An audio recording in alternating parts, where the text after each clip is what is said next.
Non, l'approche sécuritaire actuelle n'a pas permis de sécuriser notre pays en dépit des lourds sacrifices consentis par les Nigériens et le soutien appréciable et apprécié de nos partenaires extérieurs. Non, les résultats ne sont pas à la hauteur des attentes des Nigériens. Non,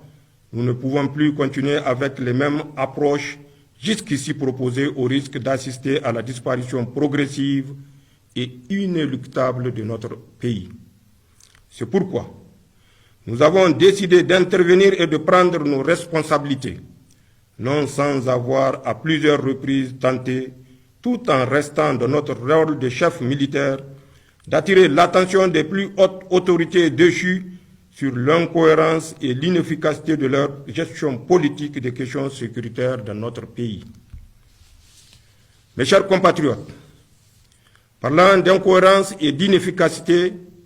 il faut véritablement s'interroger avec nous sur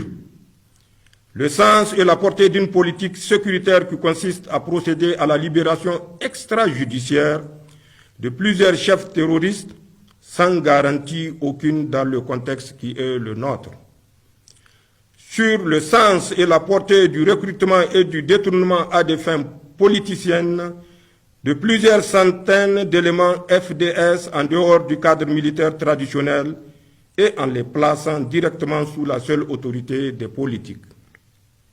Sur le sens et la portée de la décision d'un commandant en chef qui ordonne la libération des bandits lourdement armés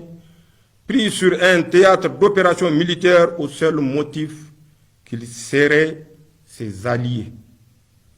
Le sens et la portée de propos d'un commandant en chef des armées qui déclare devant le monde entier que ces soldats qui se battent au prix de leur vie sont moins forts et moins aguerris que les terroristes. Le sens et la portée d'une approche sécuritaire de lutte contre le terrorisme qui exclut toute véritable collaboration avec le Burkina Faso et le Mali, alors même que nous partageons avec ces deux pays voisins la zone du Liptako-Gourma dans laquelle se concentre aujourd'hui